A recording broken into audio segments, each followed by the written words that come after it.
Hi everyone, thanks so much for showing up. And it's the finale almost of Radio Days. What a beautiful radio gathering here in this amazing city. Yeah, radio and radio stories. I mean, we all have a radio story, of course. Mine began in 1992 at a tiny little local radio station in the Netherlands. And it was basically just following my passion, my greatest excitement. And trying to learn everything about radio every day, doing everything you can do at a radio station. Of course, very hard work for a very small paycheck, but it paid off later on. And it's exciting, you know, what you can meet in your life when you follow your passion, and it can take you to amazing places like radio stations you always dreamed of as a kid and listened to tapes where you were a kid in the 90s and 2000s, and then you're standing in a legendary studio where people like Elvis Duran are making their morning show every day. So if you do what you love and love what you do every day, I think, and I think we all do that in radio, in our jobs, we're very blessed. We're going to start with a little giveaway. We created a free audio branding resource for you that you can use as a program director, as a brand manager, but also as an imaging producer. It covers a lot of today's topics in greater detail. You can download it here. Feel free to scan the QR code or go to the link down there, and you can download that absolutely for free. Just leave your name and your email address. I'm sorry, did everyone get it? Okay, take your time. I'm also going to be showing it at the end for the people who just come in. Welcome.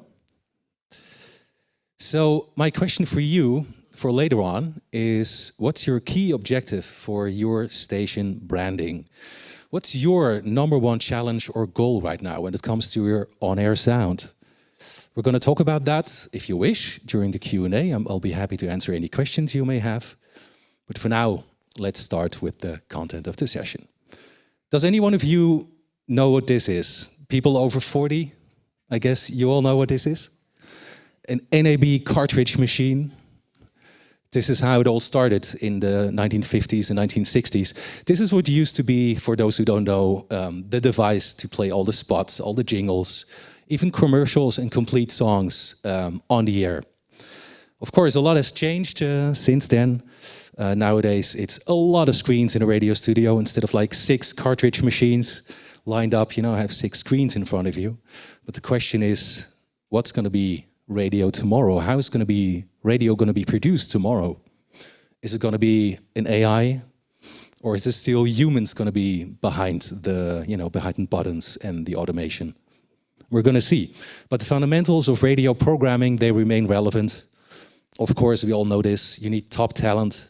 You need exclusive content that only radio can bring to the table. And of course, you have a great product, but you also have to brand it and market it really well. Branding is what we're going to be talking about today, specifically audio branding. I'm going to be talking about why do we use audio branding, how to apply it more effectively on your station, and we're also going to be covering some new concepts in audio branding at the end of the presentation. So let's recap. Why do we use audio branding on our stations? There's of course there's a whole array of reasons for that. And many of you, of course, you know most of them, but I thought let's quickly round them up and sum them all up. How does audio branding support our station's goals for ratings and revenue? #1, audio branding, of course, is emotion. It's what makes us as a radio station. It's also theater of mind.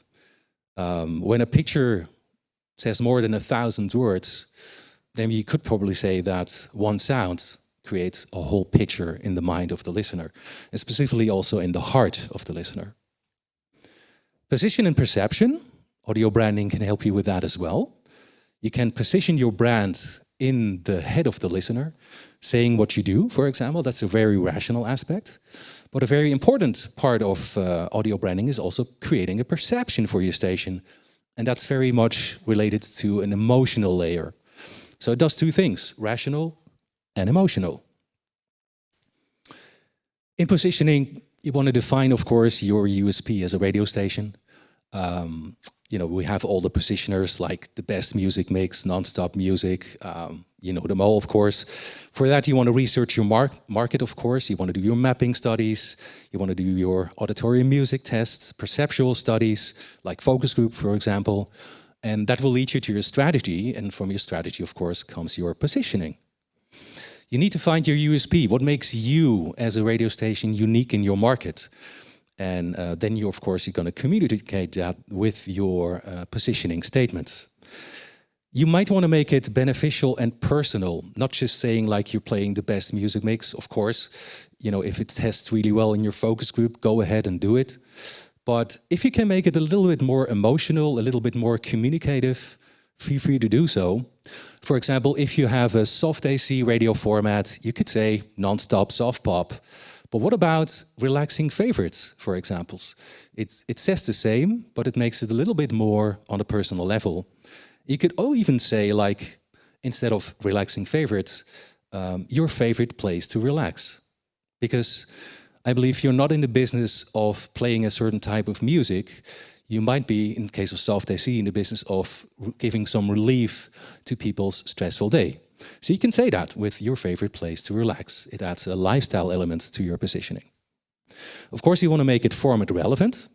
If you're playing the best funk, soul, and jazz in your music format, you can say, of course, that, but you can also add a creative tagline like this. Sublime.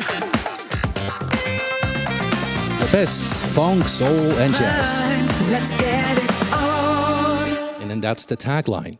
The tagline in this case is a reference to the famous Marvin Gaye song that we all know, and it's a core artist for that smooth AC, urban AC format. And it says the same thing, but it does it in a different way, makes it more relatable.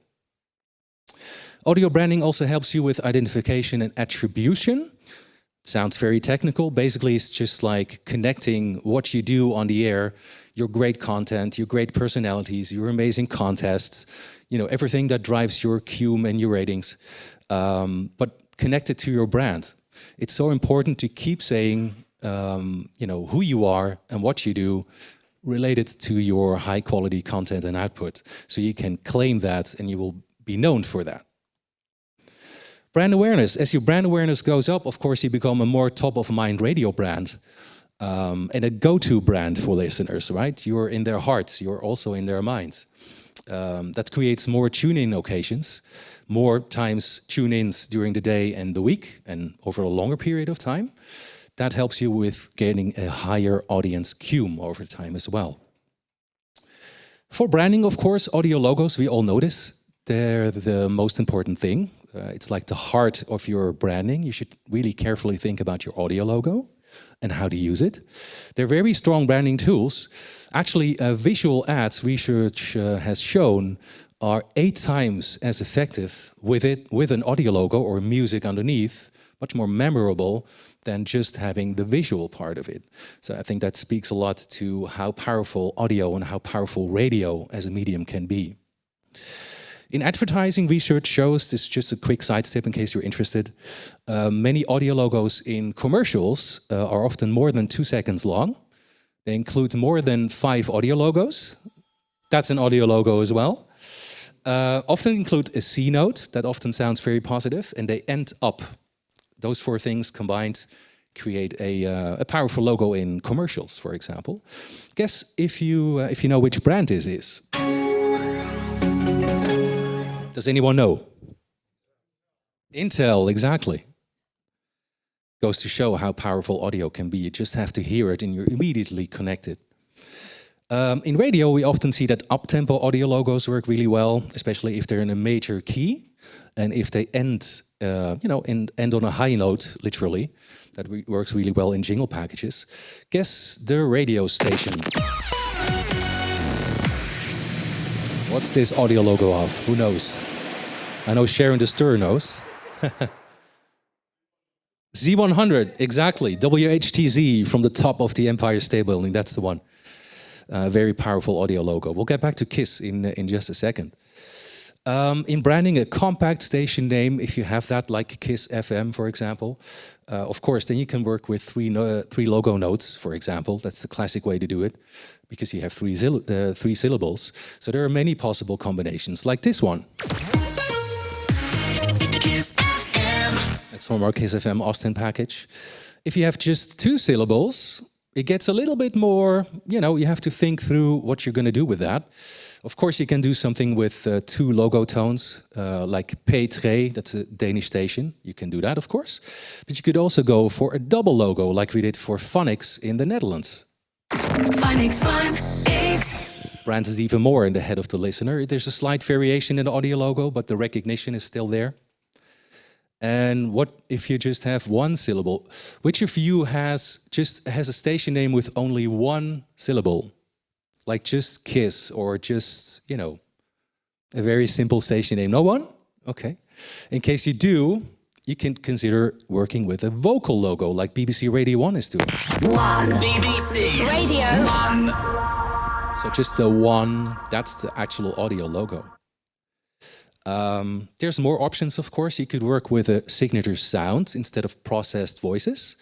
That could go like this. Just a bling. Very simple sound. In the actual imaging, it can then sound like this. You are us. You are us. You are us. You are the city. You are the city.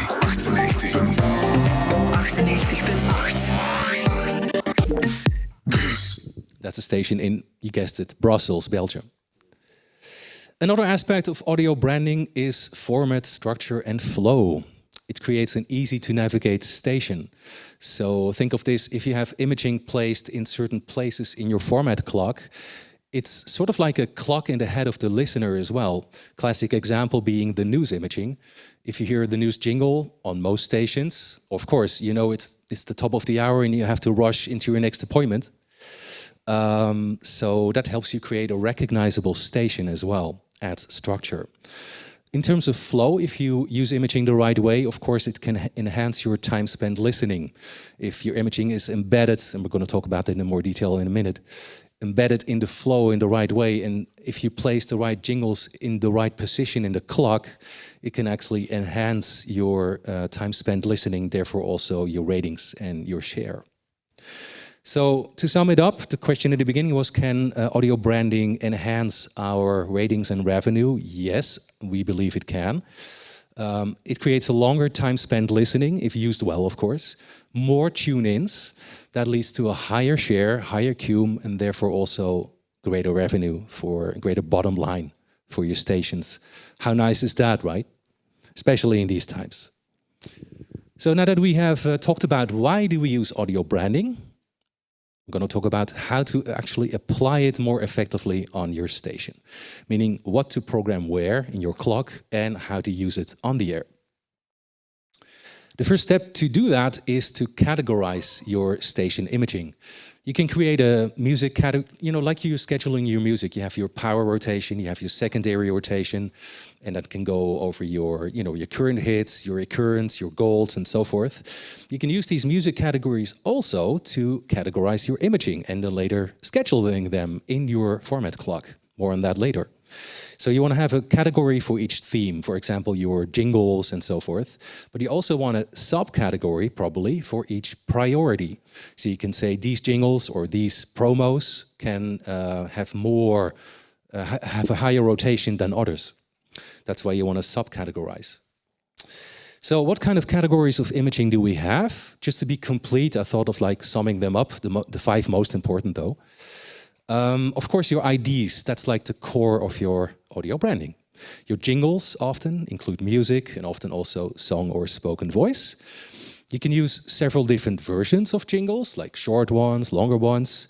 And you may want to place those also in a separate category, because you can then give them a different assignment, a different positioning in your format clock, creating that flow that we talked about. So first of all, you have your ramp IDs. Those are like music beds with your station name at the end. You can use those perfectly for short DJ talks, like at your top of the hour. You might want to do a quick ramp talk, going into the first top testing song that you're going to play there. You can also use them before a 0-second intro. More and more hit songs, as we know, of course, they start immediately. So you don't have a ramp talk for the jock to deliver the positioning on or the story on. So a ramp ID can come in hand there as well. And you can use them before a spot break to not have dead air before your spots, but just go into your spot, set, stop set, some call it, or ad break, with a quick talk. You know, coming up next, Dua Lipa and Britney Spears and Elton John, right back after this. You can use a ramp perfectly there as well. And you can use ramps for a quick promo, like a station feature that you may want to highlight during the day. For example, like promoting your morning show. You might want to put a quick funny bit of the morning show in there, and then have your station voice say like something, you know, tomorrow morning at 7 a.m., tune in again, also for your chance to win 10,000 euros at 7:10 or something like that. So you can use the ramp IDs from your jingle package for that as well. Basic and short IDs, of course, they're the basic elements of your jingle package. You can use those perfectly coming out of a break because they tend to be a little bit longer, so they won't interrupt the flow this way. And rapid and hyper IDs, they're very much used in our music sweeps as well. They're short and quick, so they just communicate your logo and your station name, just the basics, making people aware of what they're listening to, but not interrupting the flow. Sweepers, of course, they're your idents without music in most cases, just voiceover and effects. Because they're not musical, they of course fit very well on song ramps, because they're tonality neutral. You can drop them on song intros, and they create a really good flow, and you're still saying who you are and, in many cases, what you do. There's a little secret to making sweepers and songs feel like being one, like the sweeper is almost made for the song. And that's to produce your sweepers on a tempo and rhythm grid. And that goes, you can do that in Pro Tools or in Adobe Edition. That goes something like this. Helgen best med alltid musikk. NRK MP3. You hear? So everything is laid on the rhythm. So for example, if... Helgen. Pardon me, I'm a little bit quick. If you have, let's say, a 120 ppm song and the rhythm is 4/4, so 1 2 3 4 1 2 3 4. If you made it on that grid, you can then perfectly lay it over a song in the same tempo and in the same rhythm, and it will sound amazing. So this is the version without click track, how it then sounds on the air. Best med alltid musikk. NRK MP3. I didn't bring an example where it's actually on the song, but you can imagine how that works. So you can schedule everything accordingly as well. We'll get back to that in a minute. Next category of imaging, power intros. Which of you is running station imaging with power intros? Are you using those, like branded intros? Okay, quite a few. So I'm happy to go a little bit deeper into that then.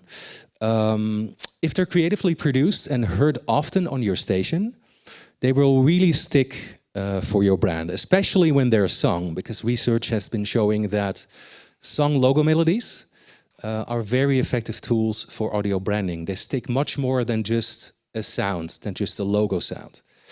And here are a couple of examples for those of you who enjoy of 3 power intros that are running on Sky Radio in the Netherlands.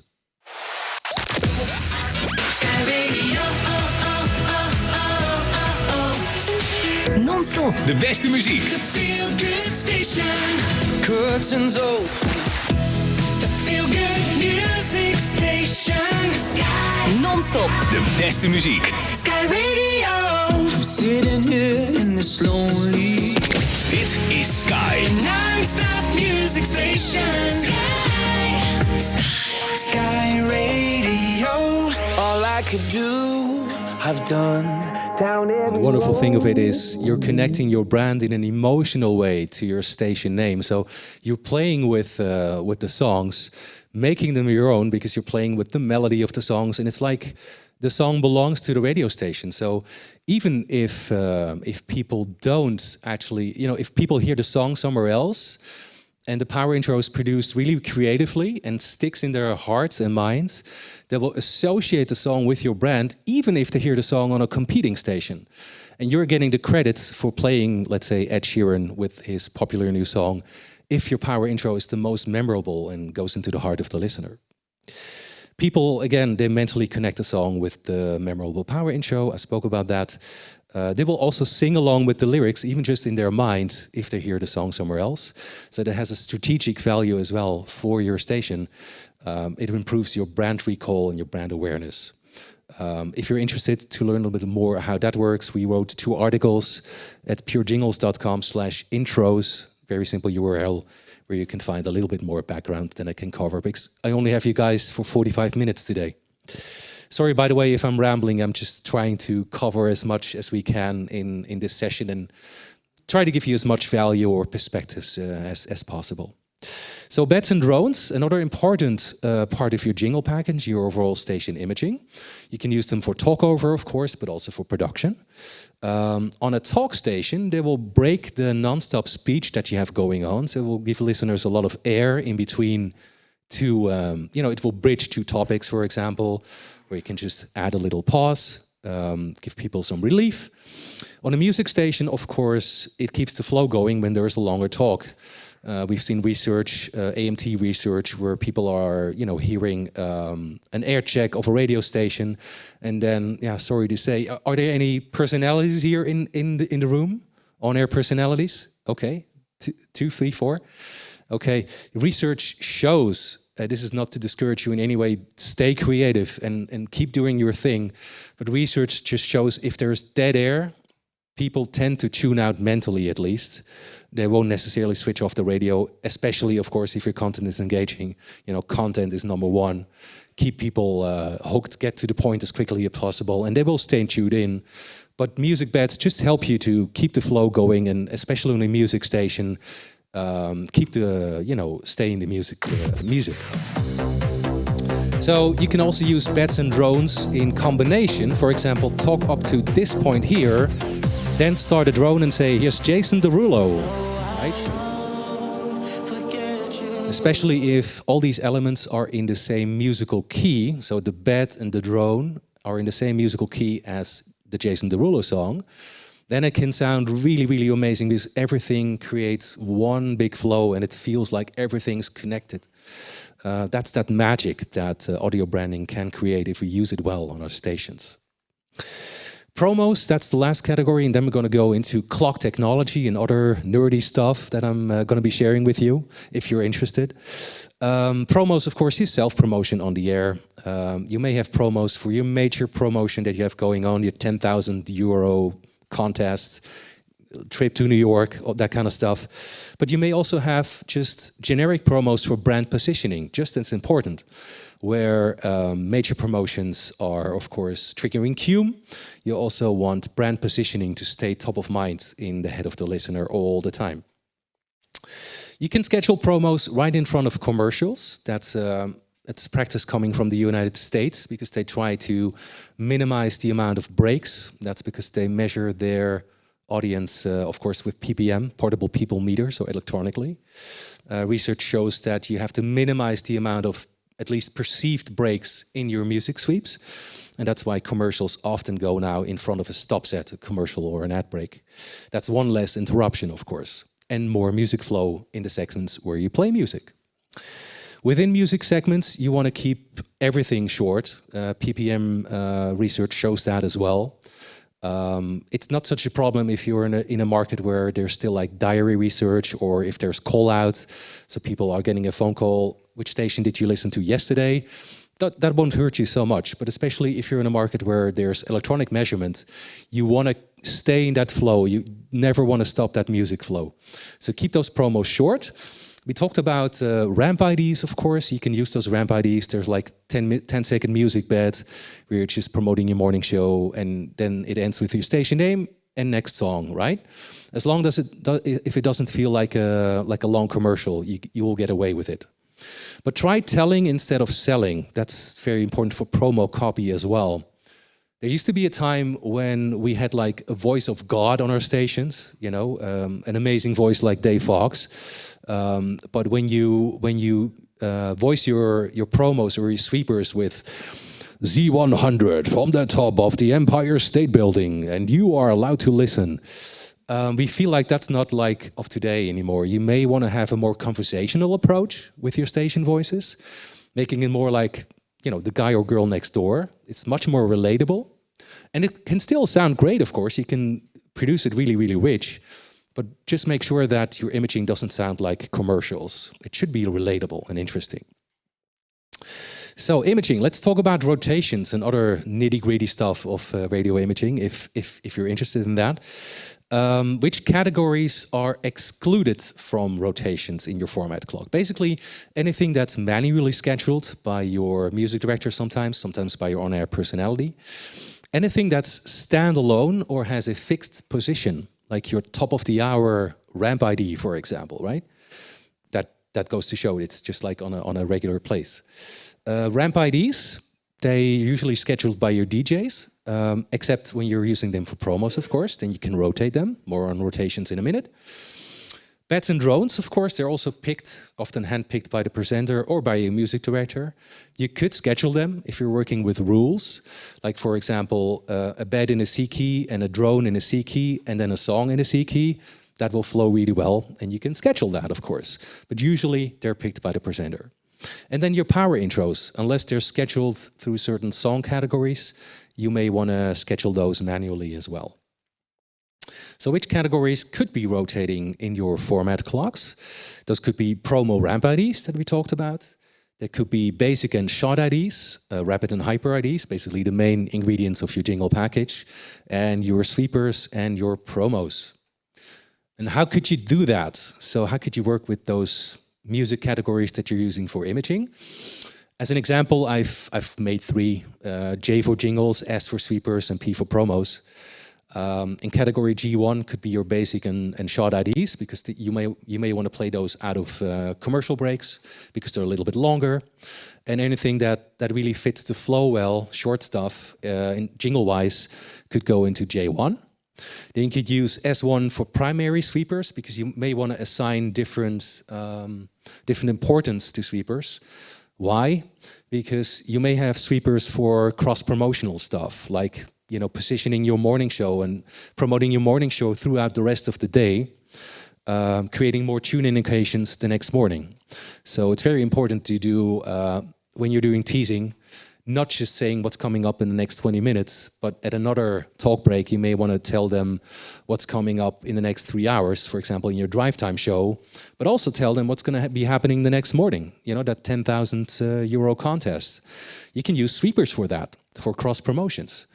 A secondary sweeper category could be just branding stuff, which is also the basics of radio, just as important. Communicating your name, your slogan, and therefore your brand awareness. So you want to create tune-in occasions and brand awareness, both equally. Then you have promos, primary promos and secondary promos. That's for your major contest versions versus your image building. For example, a music promo, like a format explainer or something with 3 quick song hooks, telling the listener what your station stands for in 10 seconds or 15 seconds. That could be category P2, your image building stuff, versus P1 for your ratings driving imaging. Who's up for some food? We just had lunch, but if you're hungry, you may want to grab a pizza or create a format clock. We call it lovingly the pizza pie, often as music directors and program directors. It's basically just your layout of the hour, your music format, and your imaging flow. You can create that. You can create one clock for both, and therefore you can schedule your songs and your branding strategically. So what creates a good flow and a good format clock? There's like 5 basics. There's more, but let's cover the 5 basics. You may want to include variety first of all. So you may want to alternate long breaks and short breaks. Meaning jog talk breaks, for example. You may want to alternate song imaging and spoken imaging. Short stuff and long imaging as well. There should be balance in a clock. Similar elements should be separated well, sometimes even on opposite sides of the clock. So within the next half hour, you're not hearing the exact same thing. There should be variety there as well. So variety and balance go basically hand in hand. Popularity is very important. You can also assign priority there, primary and secondary categories for your imaging. We spoke about that. You also want to, that was an excellent point in this morning's music session that you might have attended at 9 a.m. I think that was a great session with Nick Goodman and his panel. One of the things they spoke about is representing your entire format in any given, whatever, when someone listens from 7:10 to 7:30, in any given 20-minute segment, better even 15-minute segment, you want to represent your whole station, your music format, but also your messaging. So that applies to your imaging as well. You want to communicate your slogan in your station name, at least within every 10-minute segment. Because PPM research in the States has shown that listening occasions are often 10 minutes or less. So imagine if someone steps in the car to go get some groceries and listens, maybe they just hear 2 songs. You want to have some station branding in there and 2 amazing songs, one of which has to come probably from a power category, like your best testing songs. So represent your station well in any 10-minute segment and create a rhythm. Without being predictable, you want to create a repeating pattern that is recognizable but not predictable. And there are ways to do this, more on that later. So what creates a good rotation? Just really quickly, I don't know, like, how many of you are program directors or music directors here, by a show of hands? Yeah, not so many, like 20 of you, 25 of you, I guess. So I'm going to go through this quickly, but just to give you like some basics. What creates a good rotation in any music category or imaging category? Rotations are basically only determined by 2 main factors. That's how many elements do you have in a category, let's say jingles, and how often that sort of imaging, let's say category J1, appears in your format clock, right, during the day, assuming you're using the same basic clock during the day.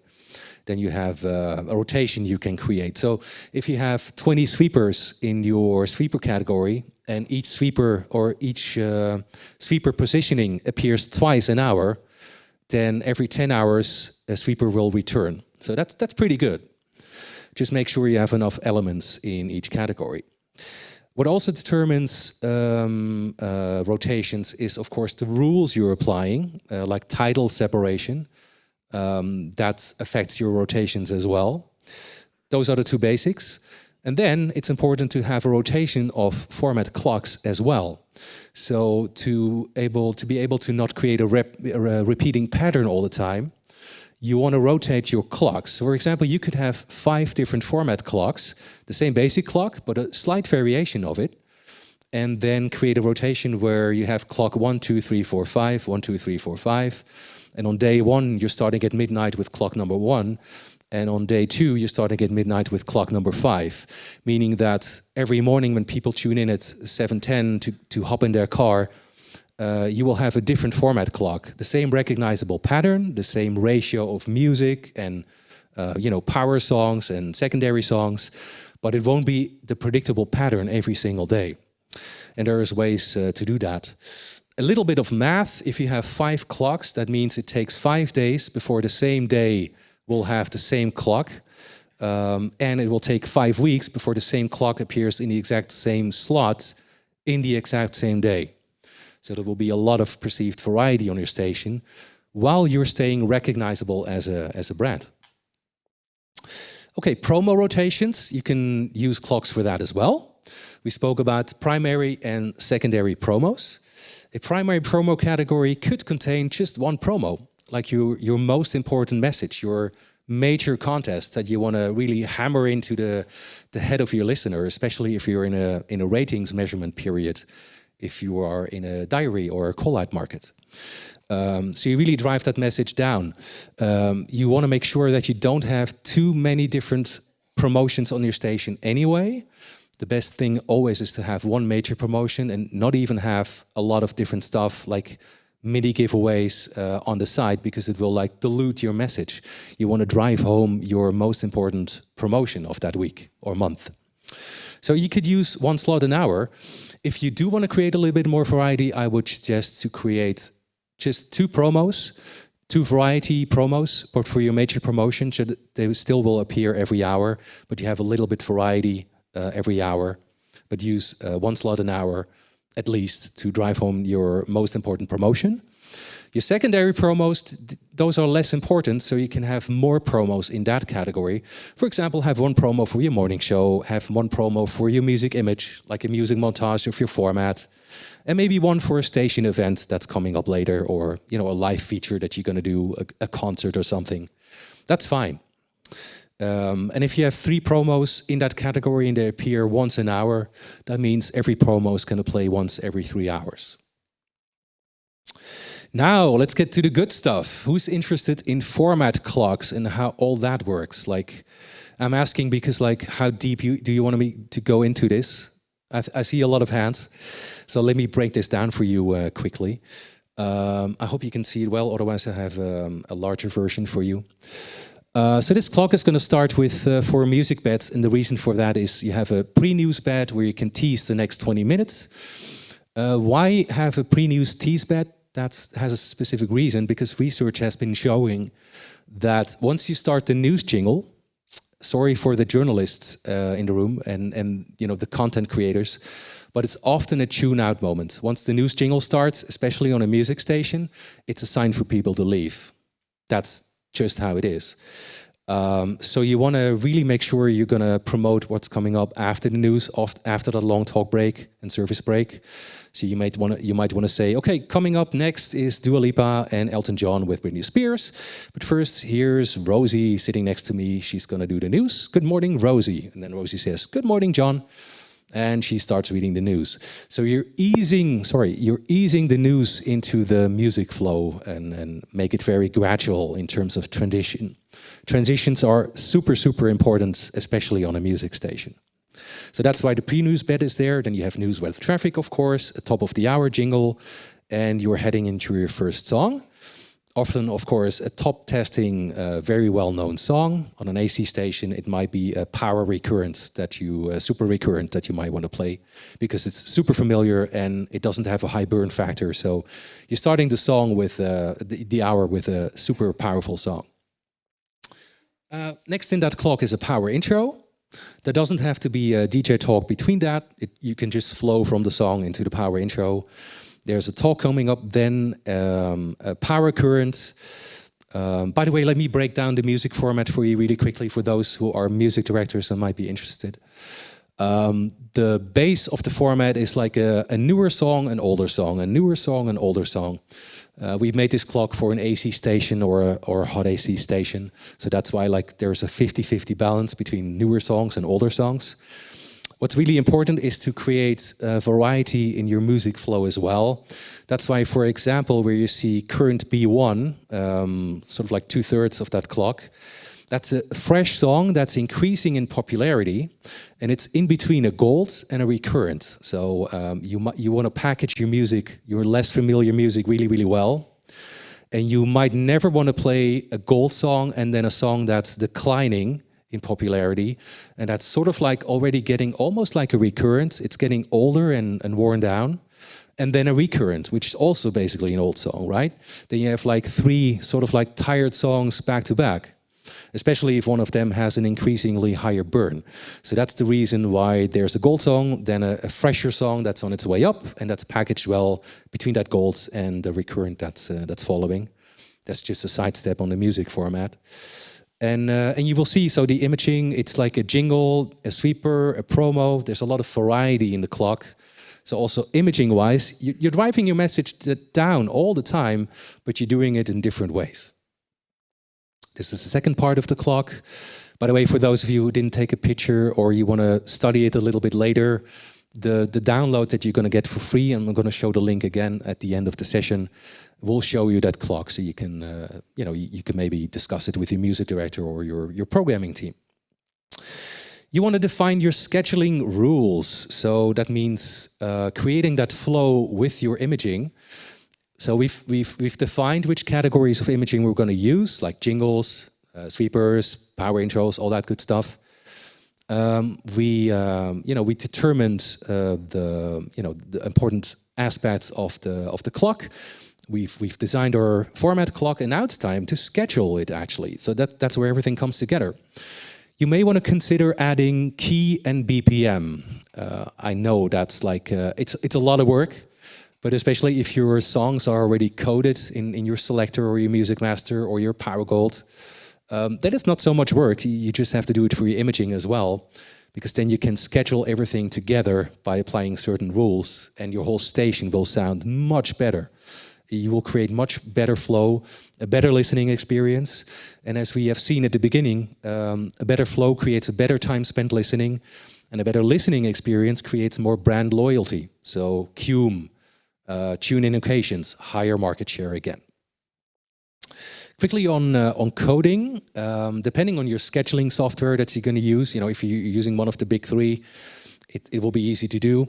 You first code every song for key and BPM, and then you code every rotating imaging elements like your jingles, your sweepers, your power intros, along the same way. And then you can do all kinds of cool stuff. And if you really want to take it to the next level, if you have more time than usual, you can do it also for your music genre, your tempo, your gender, your mood and texture, everything that you do for your music anyway. Those are the 5 basics for music scheduling. You could even apply that to your jingle package as well, and then you can do really high-level stuff. Important when defining rules for rotations is making sure that each category's content includes enough elements, because if you don't do that, the music directors amongst you know what's going to happen. You have one of those notorious unscheduled or forced positions, and it's going to ruin your rotation, so you don't want to do that. Have enough elements in each category to create the rotations flexibly. You also want to begin with just 1, maybe 2 rules. Don't go too wild at the beginning, because it will again create all kinds of conflicts in scheduling. Just do 1 or 2, like the key and BPM match. See how that goes. Maybe add some stuff to a certain category that's not working really well, or taking some stuff out of another category. And very, very important, it goes for music scheduling, but also for music and imaging scheduling. You want to limit the amount of unbreakable rules. Many of us music directors are very rigid. I used to be one myself. I want perfect rotations. I want perfect title and artist separation. But sometimes you have to let that go, because it will mess up your rotations.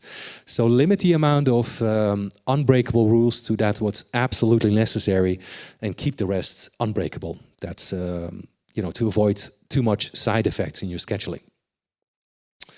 How are you doing on time, by the way? Does anyone know what? Oh my God, you're serious? Okay, I'm so sorry. I'm rambling. So quickly, some tips for scheduling music and imaging combined. First your music, then your imaging, because your imaging and also your power songs are very small categories compared to like your gold category, for example. So that's where you want to do it in that order. You want to optimize your flow transitions, scheduling and segging logs, and standard settings and mix points. That's something that I wanted to talk about, but time is running out a little bit. Just what I want to give you is PPM data have shown that listeners don't like certain breaks or transitions, especially if they feel like an interruption. So inside music sweeps, try to use short jingles and short sweepers. The imaging can stand out, but make sure that it blends with the music, and you want to minimize the perceived number of interruptions. Going from song to imaging and imaging to song, you can use techniques like aligning the first beat, that's the downbeat of a music track, with the first beat of the next song or of a piece of imaging. And you can also align the last beat of an imaging piece, like a jingle, with the first beat of a non-musical song intro. And it goes like this.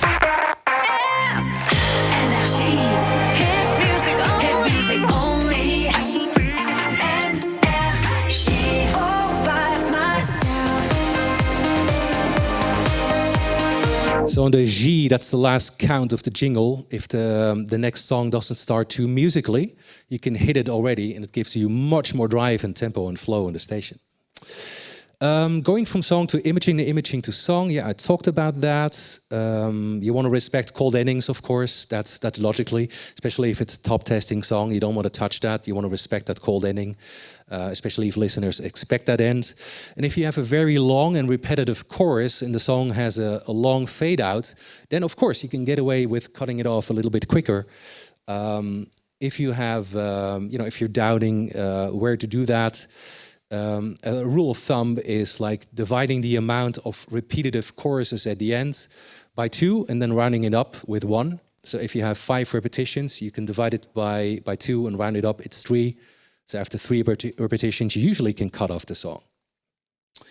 There's so much I wanted to cover, like for segues, you want to make sure there's no perceived silence, because many songs nowadays, hit songs, have a very, very slow beginning, right? They have sort of like a fade in, you can barely hear it.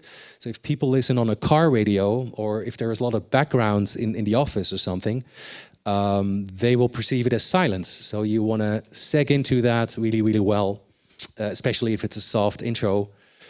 Another way to do it is to keep the fader of the jingle at 0 dB and then start the jingle or start the song fader at plus 6 dB, and your on-air processing will create sort of like a musical peak and create a much better transition versus if you just hit the song at 0 dB.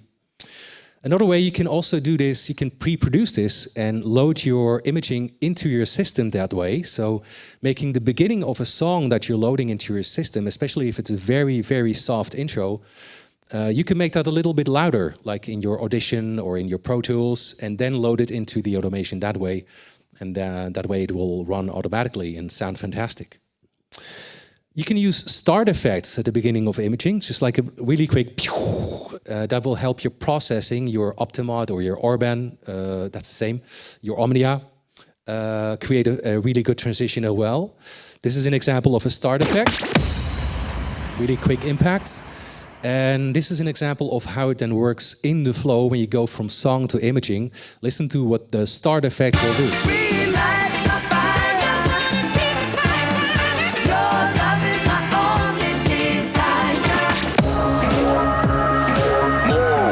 Music. Più musica.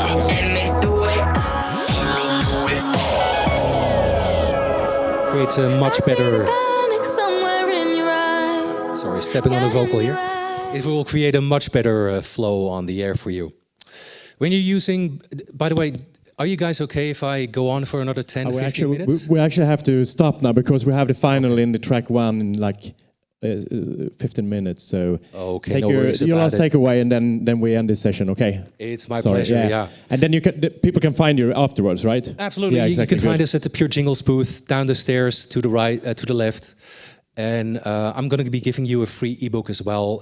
Let me just skip to that really quickly, and because it covers a lot of topics that we talked about today. Just going to go there. This is the link. Everything that I spoke about today and wanted to talk about a little bit more is covered in that ebook.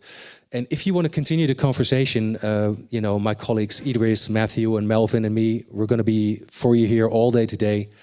And just pick up the phone or schedule a video call with us also after Radio Days, because there's so much to talk about regarding station imaging. And, you know, if you're passionate about your topic and you ramble on about it, you forget about time. But I'm very, very excited to continue the conversation with you guys at a later point. So thank you so much for your attention today, for being here. Okay, thank you very much, Thomas. Great session, very interesting, very interesting. I guess we have many questions for you and we will find you later on. Thank you very much. That's great, thank you. Yeah, thank you. So in 10 minutes, in track number 1, the final, 30 IDs in like 40 minutes. And then we're gonna tell where Radio Ace is going next time. Okay, thank you very much for track 4.